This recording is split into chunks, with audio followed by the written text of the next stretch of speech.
ठिकाणी तुम्ही जर म्हणाला त्या मतदारसंघामध्ये आम्ही डेंट केला असेल तुम्हाला असं वाटतं पुढच्या कालावधीमध्ये येईल, परंतु ह्याचा अंदाज त्यांना देखील असला पाहिजे होता ना की बाबा हे डेंट करू शकतात, मग त्यांना बरोबर घेण्याची एकदा तरी भूमिका त्यांनी घेतली पाहिजे होती.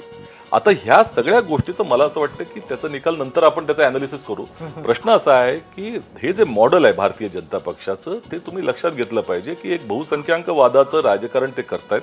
दुसरी गोष्ट राष्ट्रीय सरकार त्यांच्याकडे असल्यामुळे त्याचाही दुरुपयोग त्या ठिकाणी चाललेला आहे. एखाद्या पक्षाची म्हणजे आता अरविंद केजरीवालची लोकप्रियता त्यांनी दोन अँगलनं डॅमेज केलेली आहे. पहिली गोष्ट अशी की एकंदर त्यांचं जे काही स्थान त्यांनी निर्माण केलं, ज्या मुद्द्यांवर केलं, तो जो विरोधाभास झालेला आहे त्यांच्या या कार्यपद्धतीमधला तो त्यांनी आयडेंटिफाय केला, परंतु त्याचबरोबर त्यांनी यंत्रणाचा वापर करून देखील त्यांना खाली खेचण्याचा प्रयत्न केला. आणि त्या एलजीचा विषय असेल कुठेतरी राहुल गांधी यांनी सुद्धा सचिन हेच कुठेतरी राहुल गांधी यांनी सुद्धा केलेलं आपण बघितलं. कारण एकेकाळी बिलकुल त्यांना सोडा, जेलमधनं त्यांना काढा यासाठी प्रेस कॉन्फरन्स घेणारे राहुल गांधी यांनी मात्र नंतर केजरीवाल यांचं शीश महल जो भाजपचे शब्द आहेत ते सगळे शब्द वापरून जेवढं केजरीवालांना खाली खेचता येईल ते केलंच आहे. असं आहे की ज्यावेळेला एखादा विरोधी पक्षामध्ये आपण आपला विरोधी म्हणून पक्ष म्हणून त्या ठिकाणी लढण्याची भूमिका घेतो त्यावेळेला काही त्यांची काही पूजा आपण करणार नाही, त्यांच्यावरती निश्चितपणे त्या ठिकाणी टीका केली पाहिजे. आणि ती टीका ही लोकांना पटली पाहिजे ना.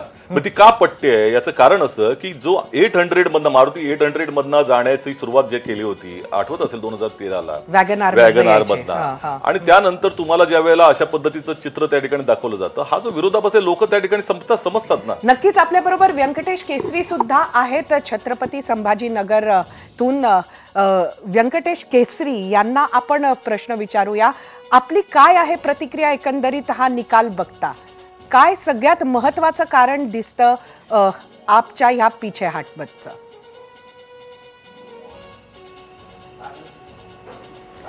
असे की या निवडणुकीमध्ये भारतीय जनता पक्षाने सिस्टमॅटिकली आपचे जे प्रतिमान आहेत, त्यांचे जे नेते आहेत त्यांना त्यांनी त्यांच्यावरती घाला घातला. त्यांची विश्वासार्हता जो आहे ती खच्ची केली. अँटी इन्कम्बन्सी होती. आणि त्याच्यानंतर जे मगापासून जो उठतो की काँग्रेस आणि आप एकत्र राहिले असते तर फायदा झाला असता का, तसा झाला नसता. याचं कारण असं की दोन्ही पक्षाची मतं एकमेकाला मिळत नाहीत, एकमेकाकडे वळली जात नाही आहेत. फक्त BSP हा एकमेव पक्ष असा होता की ज्याची मतं ही दुसऱ्या पक्षाकडे ती कन्वर्ट व्हायची, परंतु असं भारतीय राजकारणात कुठे झालेलं नाही आहे. आणि महत्त्वाचं म्हणजे की एक अँटी इन्कम्बन्सी होती. आम आदमीचे तीन आम आदमी पक्षाचे अनेक लोक जेलमध्ये होते, म्हणजे आरोप सिद्ध नव्हते परंतु त्यांच्यावरती आरोप केले जात होते. तो हॅमरिंगचा भाग होता. आणि जसं सचिन सावंत म्हणाले त्याप्रमाणे एकीकडे सरकारी यंत्रणा, दुसरीकडे प्रचार यंत्रणा, याला मुकाबला करण्याची जी क्षमता असते ती आम आदमी पक्षाची नव्हती. त्याची ताकद काय होती तर हा पक्ष आहे हा सर्वसाधारण जनतेमधून आलेला आहे. याच्या पाठीमागे कोणाची ताकद नाही आहे. चेहरा सर्वसामान्य लोकांचा आहे आणि ही त्याची शक्ती होती. ती शक्तीचा वापर त्यांना झाला, त्याचा फायदा झाला त्यांना दोन इलेक्शनमध्ये.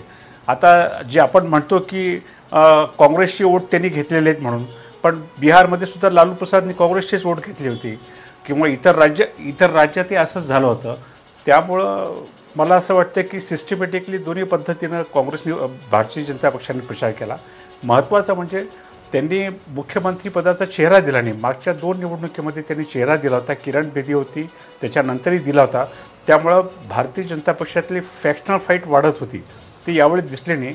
मोदी विरुद्ध केजरीवाल असं एक चित्र निर्माण झालं आणि त्यामध्ये त्याचं नुकसान झालं. पहिल्यांदाच लोकांच्या लक्षात आलं, बोलताना सुद्धा लोकांच्या लक्षात यायचं की हा मुकाबला तुल्यबळ आहे म्हणजे असं. आणि आता सुद्धा म्हणजे तशी वेव नाही आहे, फाईट आहे. परंतु म्हणजे भारतीय जनता पक्षाच्या पूर्ण ह्याच्यामध्ये त्यांच्यामध्ये स्ट्रॅटेजीमध्ये त्यांना यश मिळालं हे दिसतंय. आता प्रश्न असा आहे की इंडिया ब्लॉकचं काय होईल किंवा काँग्रेस आणि आम आदमी पार्टी काय करतील. आता हा त्यांच्या समोरचा हा प्रश्न आहे की रिलेव्हन्स काय आम आदमी पक्षाचा, तो आता पंजाबमध्ये आहे आणि पंजाबमध्ये भारतीय जनता पक्ष नाही आहे. पंजाबमध्ये अकाली दल खाली चाललेला आहे. त्यामुळे हे इंटरनल कॉन्ट्राडिक्शन्स अपोजिशनमध्ये आहेत. आणि भारतीय जनता पक्ष किती जरी वाढत असला तरी NDAचं रिलेव्हन्स काय हे भारतीय जनता पक्षाला सांगावं लागेल. जर भारतीय जनता पक्षाकडे एवढे मोठे नेतृत्व आहे, त्यांच्याकडे संघाचे केडर आहे, कमिटेड केडर आहे आणि प्रशासनाचा अनुभव आहे, मग NDA कशासाठी, ह्याचं उत्तर आज तुम्ही सांगताय ते अगदी योग्य आहे. कारण का दिल्ली विधानसभेचा हा निकाल पुढच्या राज्यांच्या विधानसभा निवडणुकांवर सुद्धा दूरगामी परिणाम करणारा ठरू शकतो, हे अत्यंत खरं आहे. आणि जसं तुम्ही म्हणालात की ही तुल्यबळ लढत आहे आणि तसंच काहीचं चित्र सध्या आपल्याला आकडेवारीमध्ये